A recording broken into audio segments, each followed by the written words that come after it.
This is the season of weddings, and many wedding-related questions have come into the mailbag, and two interesting ones on wedding rings are related. Chris writes in to ask this: as I consider engagement, I have trouble giving in to the idea of spending a large sum of money on a ring.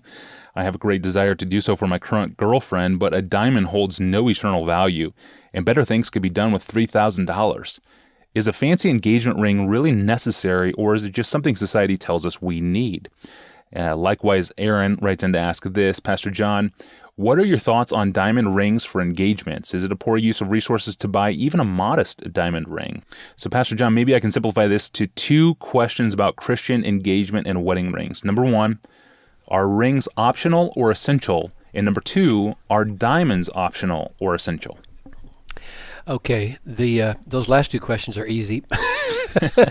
The bigger picture may not be so easy. Wedding rings and engagement diamonds are not essential. They're not essential for engagement. They're not essential for marriage. They're not essential for love.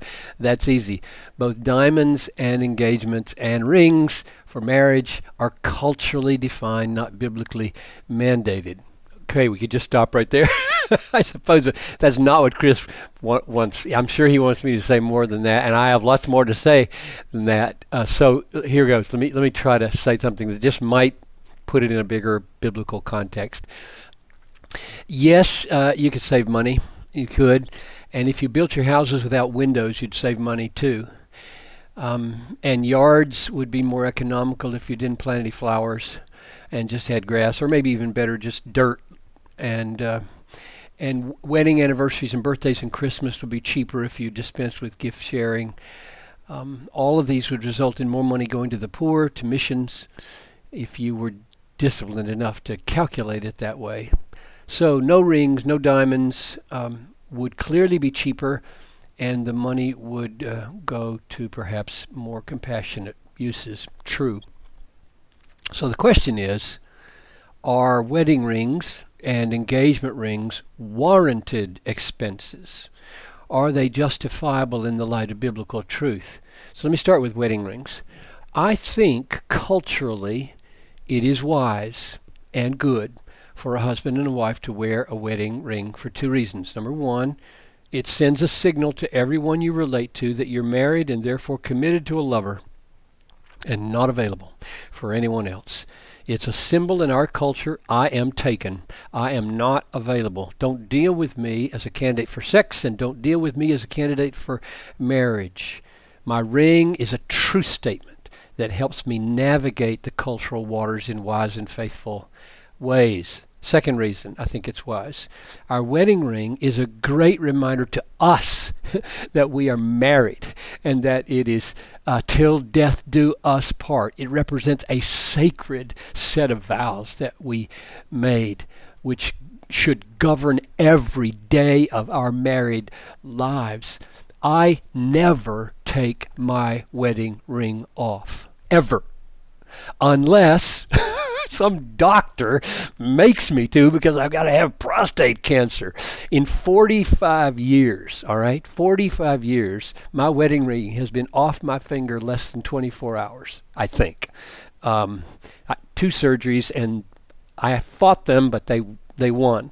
They wouldn't let me go into surgery with my ring on, so I got it back on as soon as I came out. Why? I am Noel Piper's husband, and I want to be known that way. That's what that ring signifies to everybody, and it signifies to me, I love this woman. I'm committed to her till I die, and I made promises to her I am going to do my dead best to keep. So I love this symbol, and I believe in it. So if there are good reasons to wear this ring, then there are probably good reasons to purchase it. And I'll come back to the cost in just a minute. So that was my little case for, yeah, good idea. Go ahead, have wedding rings. Now, what about engagement? What about the diamond? Betrothal has its roots in the Bible. Mary and Joseph were betrothed. There's things about betrothal in the Bible, but no biblical mandate for any period of betrothal in the Bible, and no biblical mandate for anything that requires engagement, let alone any symbol of engagement. But again, I would say it seems wise. This tradition seems wise. It's a season when neither the man nor the woman relates to other men and women in ways that could be construed as romantic or tending toward that kind of relationship. It's a focused season of upper level commitment that hasn't reached the commitment of the vows of marriage yet. And it seems to me that that kind of staged or staggered or leveled relationship or commitment, while you focus on knowing one another and discerning each other's natures, is a good and wise thing. The reason a ring is generally given only to the woman is that culturally it has generally been viewed as fitting that men, not women, take the initiative in pursuing a relationship. That means that when a man sees an engagement ring on a woman's finger, he knows this woman is betrothed. It's a level of commitment short of marriage, but deeply significant. And of course, it always signifies from the man, I love you, and I want you to be my wife. And that's the direction we are moving, unless something really surprising happens. So if that expression of love and that season of engagement with visibility to others is wise, then it seems to me like some kind of investment is also wise. Now, last few comments on cost.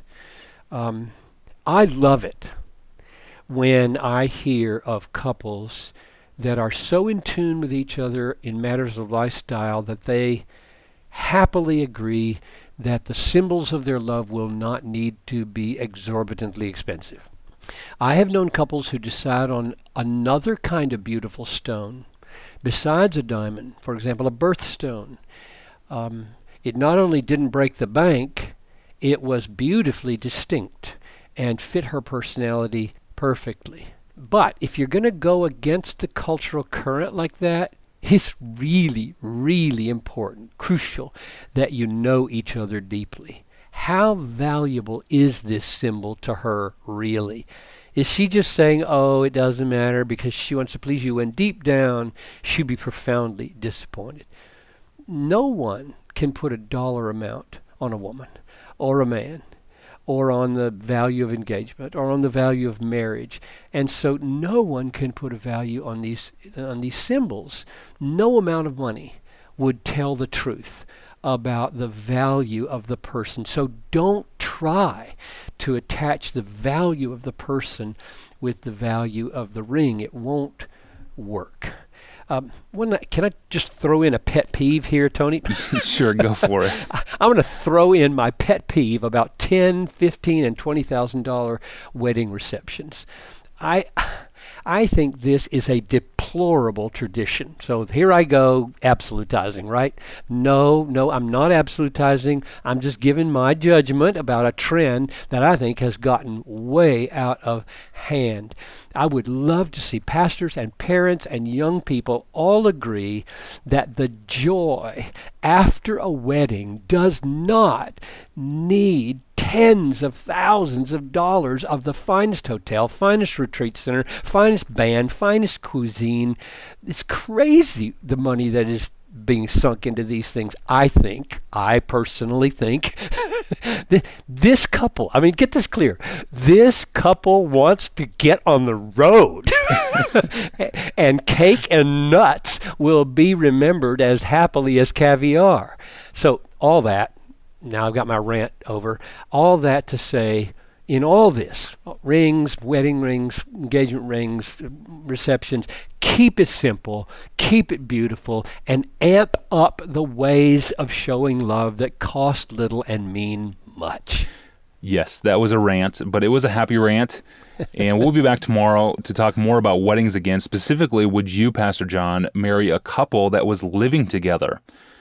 And if you want to ask Pastor John a wedding question or any question, please email it into us at askpastorjohn@desiringgod.org.